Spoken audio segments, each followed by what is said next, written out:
How crazy can a man be? Only the shut off from the net. All flames one puff, and that's all crackers and no cheese. As mad as hot hair.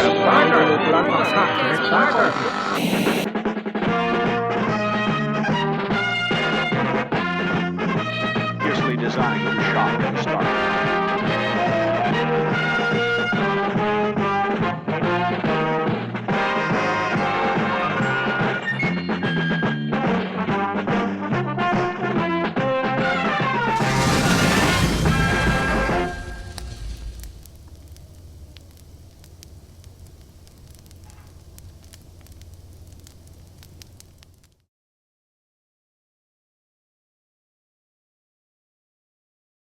Hi there, I go by the name of John. I enjoy laughing maniacally. I'm an advocate of avocados. I like cameras and films. My hero is Travis Bickle, and I'm a former service user of the Early Intervention in Psychosis service. Hello, I'm Dominic. I live in Eastbourne.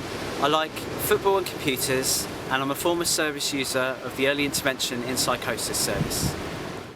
Hi, my name's Jo. I'm a former service user of the Early Intervention service in Psychosis, and I enjoy taking long walks with the dog and watching films, especially really, really bad horror films.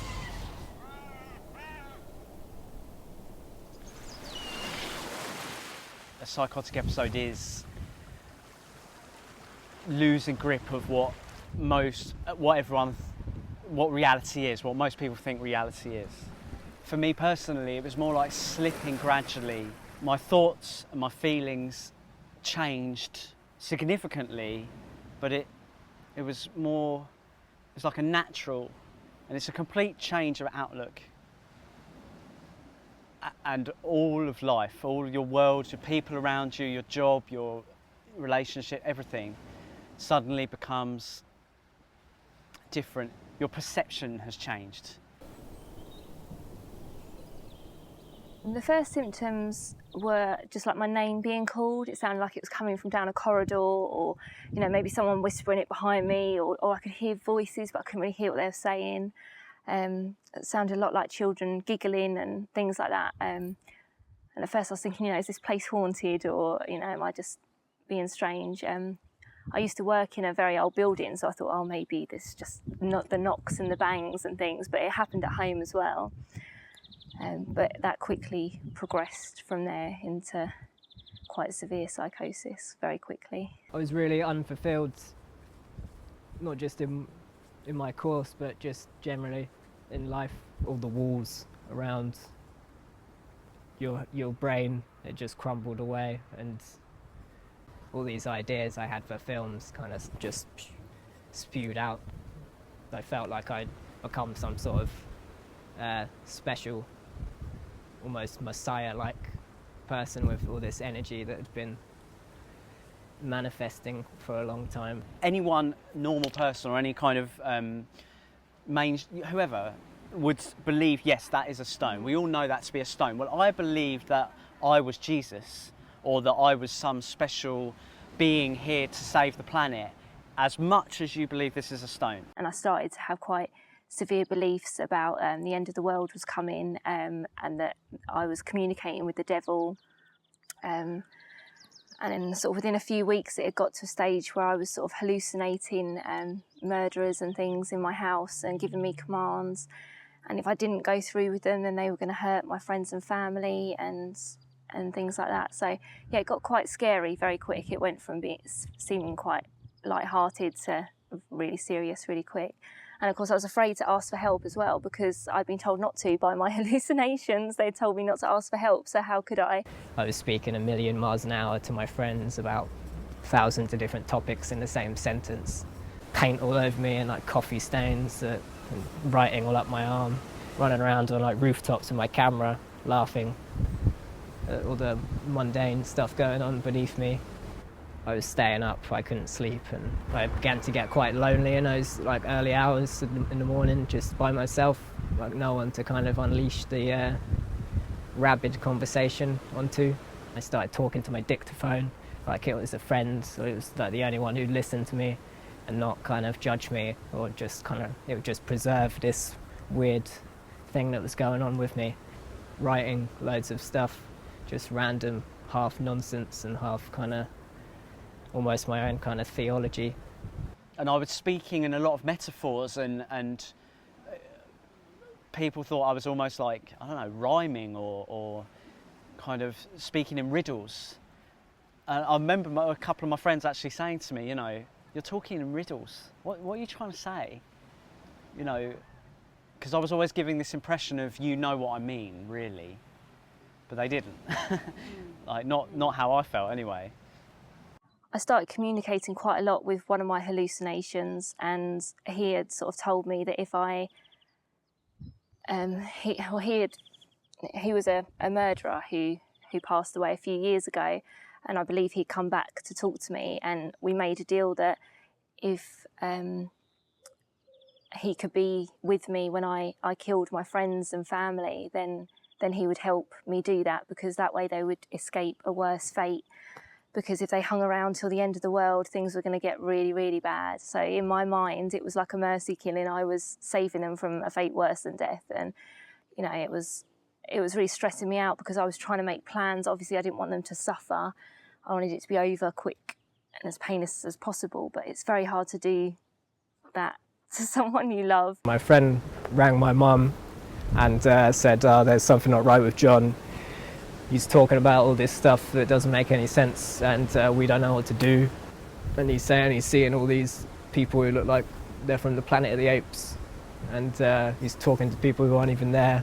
So my mum came. She found me locked out of my house and locked in my garden, and just like in a pile of broken glass and all sorts of stuff, quite distressed.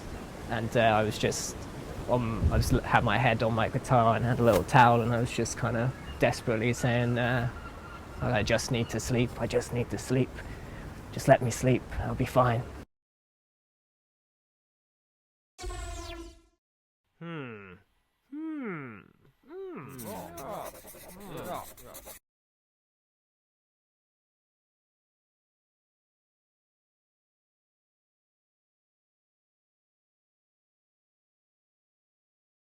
When I first heard the term early intervention service, my first thoughts were the Finding Nemo film, where the two sharks shout, "Intervention!" and they grab the other shark from eating the fish. And I saw that as quite a bad thing. Like, oh, so they're grabbing me on the shoulder, intervention! So, yeah, I didn't see it initially as, oh, this isn't that great. They're intervening in my life, because I can't do it myself. So initially there was a reluctance, and it was all part of the, oh, I've got to accept that I'm mentally ill. Whereas it felt more like, you're all ill, I'm okay. The first time I met with EIS, I was so withdrawn, because I was so convinced in my beliefs. I thought, this really isn't going to work, you know. I sort of appreciated everyone trying, but I just thought, you don't know what's going to happen, so how can you try and fix me when I'm not the one that's broken? So I was quite reserved. They wanted to see me and they're really eager to meet me and stuff, and I was still there, can't be bothered, there's nothing they can do to help, and I don't really want to speak to them. A lot of people think it's kind of like a sign of weakness, whereas it does take quite a lot of strength to ask for help. My mum was really desperate for me to get some sort of help, and she bribed me into it. She said, if you let them come and speak to you, then I'll give you a tenner.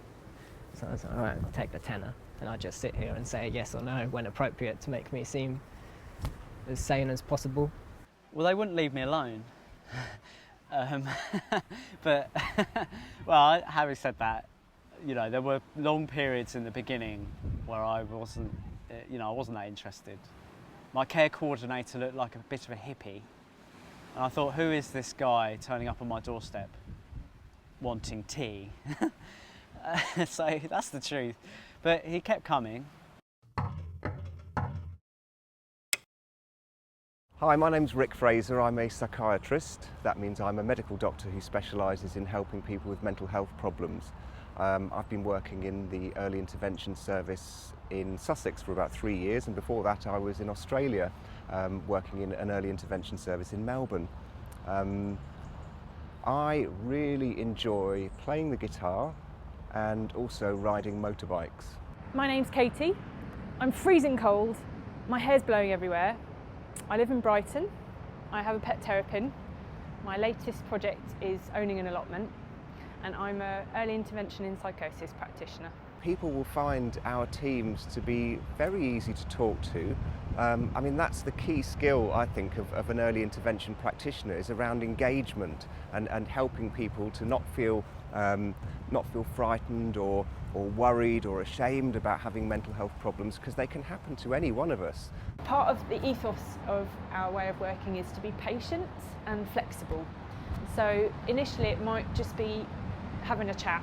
Don't charge in, don't ask too many questions, ask them what they think's been going on for them lately and if there's been anything that's been troubling them, I guess, so that you can kind of make your own assessment, but in more of a collaboration with them. It was someone really giving me the time to talk and really listened. Someone, I can't recall, I can't really remember anyone giving me that level of attention, just listening regularly, you know, once every week or once every 2 weeks. And it became quite therapeutic without even realising. It was just, this is actually good. And eventually I started to look forward to that time. Rather than having someone walking along holding my hand the whole time, it was like they were there if I needed them, but they were telling me I could do it myself, and that really helped, because I think that's what got me on the road to recovery a lot quicker, because I was told I could do it. Like at every single step, they had complete faith. The early intervention team is made up of lots of different people with different backgrounds. You will have a psychiatrist. We also have employment specialists, Social workers, doctors, mental health nurses. pharmacists. Then there will be care coordinators. I'm an occupational therapist. We have support time recovery workers. Peer support workers. They bring their own experiences of mental health problems. A psychologist, and they also may be doctors but not medical doctors, and they're specialists in talking therapies and helping people to understand the psychological nature of the psychosis. I spent a lot of time mulling over whether to get in touch or not, but I didn't really have any other choice. My circumstances pushed me into it, I think. They got in touch to say that they were having problems with housing. They were being kicked out and they didn't know what to do. So I said, let's meet.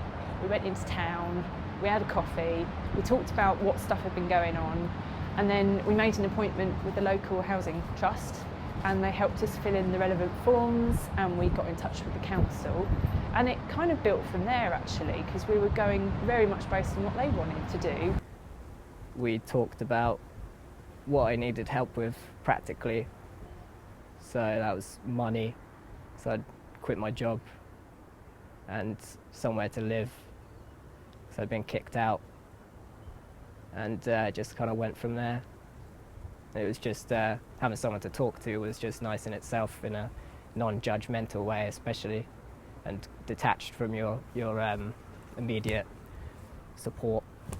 That was quite valuable. Never really had that before. And also, a lot of that time was spent just talking to them. So giving them time to say, crumbs, you know, all this stuff's just happened to me. How do I make sense of it? What else can you help me with? And then we talked about other things. After I got the immediate problems kind of tended to, I was still quite all over the place. So I decided I might give medication another go.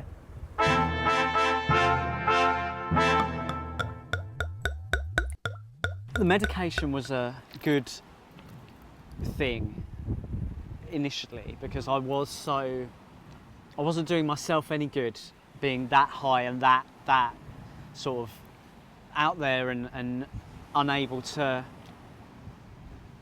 continue my life. I got to speak to a psychiatrist who was actually a nice guy.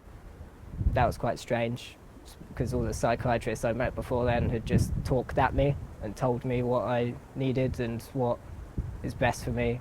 The main thing was the choices I was offered, and being really honest and transparent about what they're going to do, how they'll work, and possible side effects and things like that.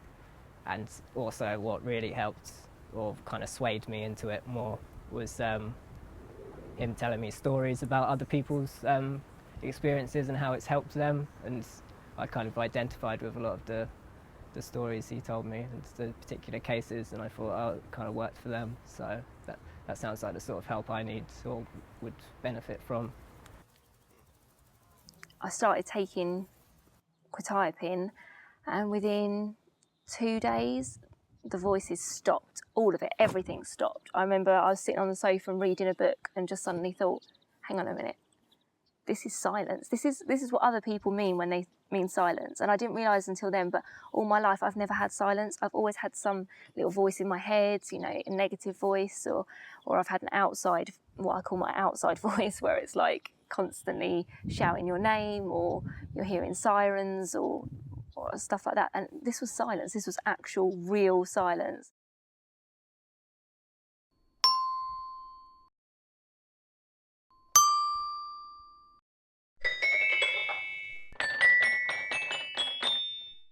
We offer family work to talk about what they're finding difficult.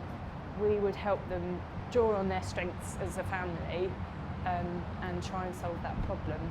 And also help people give their own version of the tale, because a story for somebody's mum about how their son was unwell might be so different from how their son experienced it. I'm Kay. I live in the country. I've got 2 dogs, lots of sheep, and I've also got a daughter who suffered from psychosis. It was interesting when they first got in contact because there was an immediate excitement that something was happening that would assist the situation. And then there was a slight apprehension. My husband had certainly been somewhat dubious to begin with as to how this was going to be helpful. He's very much if you have a problem, I'll be there to fix it. My dad chose to come with me to like family work and talk about the reasons why it came. When we had the family sessions, they were able to address a number of issues that they might otherwise not have brought up. My family had to work hard with me to sort of start talking, having really involved conversations, talking about all the airings, deep stuff. And in the end it helped my dad as well, and it helped other people in my family because they would be looking at what their stuff and their difficulties. And being able to stand back sometimes and know that there is someone else to take up the pain, the hurt, the struggles, gives you the strength to then be mum or be dad.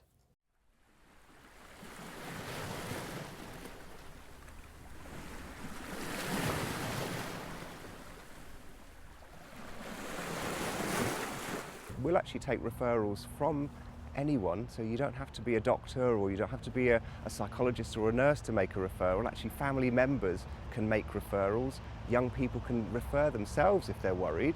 I actually really like working with young people. You can be really, really creative about how you work with someone, because everyone's different, and you're working with people who have a lot of milestones coming up in their life, whether it's starting uni for the first time, whether it's having their first serious relationship, or starting a job for the first time.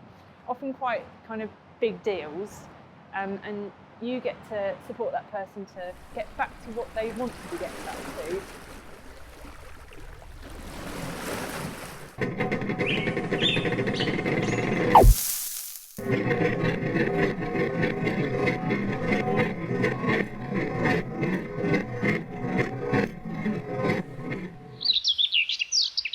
Every single person has a very different story to tell, and every single person recovers in a very different way. Recovery is whatever people want to call recovery, because it's their psychosis that they are recovering from. So I think it's about managing symptoms as they come up and still being able to live your life the way you want to live it.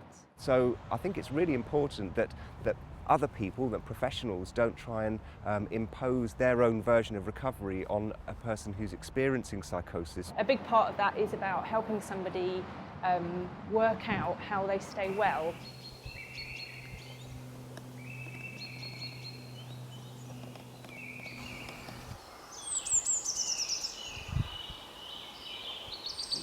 Oh, I've had a big change around in the last few years. I moved into my own flat for a while, which was really nice. I got a pet, I got a dog, which is something I didn't think I'd be able to take on responsibility for. I didn't think I would be responsible enough.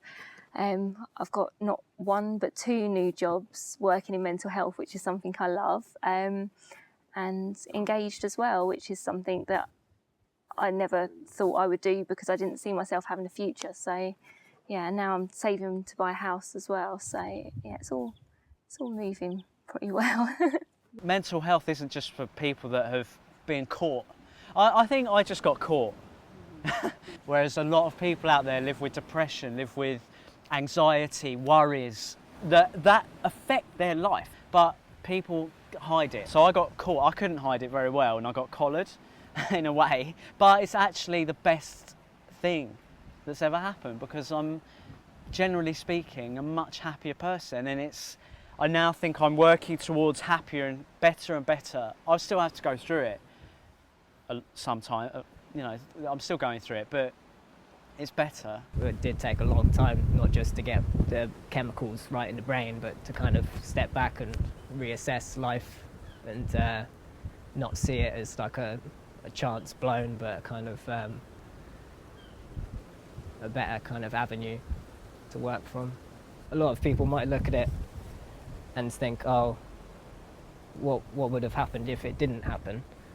And that would have been better than it happening. But I think it's more scary now thinking what would have happened if it didn't happen.